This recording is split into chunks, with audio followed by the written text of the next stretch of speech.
Déjà de retour dans ce live sur TV Finance, merci d'être avec nous si vous nous rejoignez. On va se connecter sans plus attendre au marché boursier en Europe. À 9h01, ces marchés boursiers viennent d'ouvrir. Pour les commenter en direct, on retrouve Eric Seban, trader, formateur et coach. Oh là là, je vais y arriver. Il est avec nous par Skype ce matin. Bienvenue à vous, Eric. Merci d'être avec nous pour donner le ton de la séance à Francfort. Est-ce que le DAX dispose de carburant ce matin pour progresser à l'heure où les indices traversent, il faut le dire, les indices européens, une petite phase de consolidation?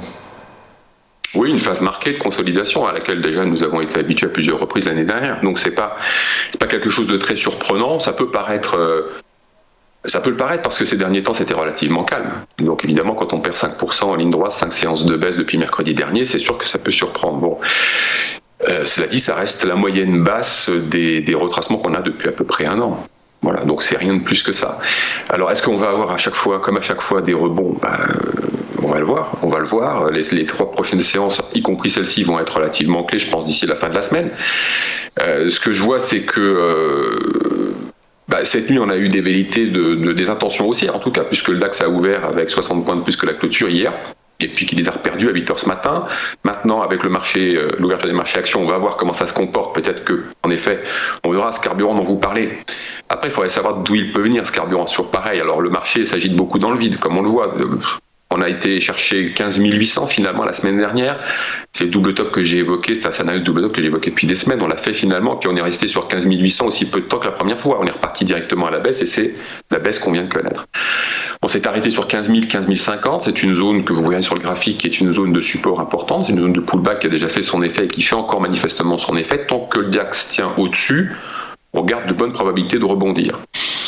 Alors 15 800, c'est peut-être aussi un endroit où les gestions ont peut-être réalisé une partie de leur gain. En double top, ce serait quelque chose d'assez logique, voyant que le marché s'essouffle.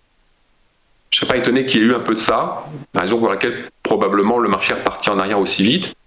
Leur problématique reste toujours la même, ils vont devoir investir les liquidités qu'ils viennent de retrouver. Alors est-ce qu'ils vont avoir le temps de le faire sur les niveaux actuels? C'est pas une mauvaise idée si ça se produit assez lentement. Parce que si ça va trop vite, elles ne pourront pas intervenir, elles n'auront pas le temps d'intervenir et elles devront à ce moment-là faire comme elles ont fait ces derniers temps, c'est-à-dire se positionner sur les produits dérivés. Si ça se passe comme ça, on peut avoir une baisse qui restera modérée. On ne pourrait pas faire une nouvelle extension baissière après un rebond. J'entends par là une cassure du support 15 000, 15 050. Là, ce serait un signe de dégradation beaucoup plus marqué, mais ce n'est pas mon scénario principal.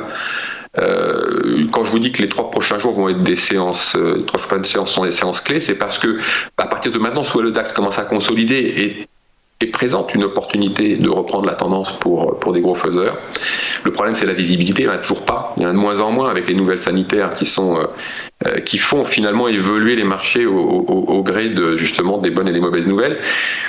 La visibilité s'est encore estompée. Donc c'est sûr qu'en effet, pour revoir les gestions à l'achat, ça va pas être... Mais elles sont obligées d'investir les liquidités, elles sont obligées de faire des choses. Donc on peut les voir sur ces niveaux-là, reprendre des positions acheteuses, si ça se passe doucement. Sinon, ça continuera d'être les produits dérivés, comme je le disais. En tout cas, pour l'heure, 15 050, 15 000, ça tient. Tant que ça tient, on a encore de bonnes probabilités de rebondir, voire même d'effacer complètement la hausse que nous avons eu. Ça sera dans ce cas-là un simple trou d'air. Si on passe en dessous de 15 000, la baisse est plus marquée, le signal d'alerte est plus marqué. En tout cas pour la journée, ceux qui sont à l'achat, 15 320, 15 350, n'insistez pas au-dessus, c'est la première zone de résistance. Et puis peut-être qu'on se finira au-dessus vendredi, ce qui sera justement de bon augure pour un rebond plus marqué. Mais pour l'instant, voilà, les 3 prochaines séances vont donner le ton.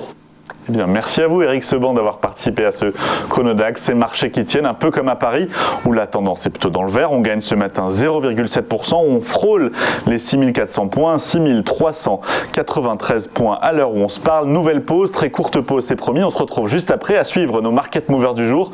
Bernard Prats-Desclos, trader pour compte propre, nous les présente juste après cette pause. Je vous dis à tout de suite sur TV Finance.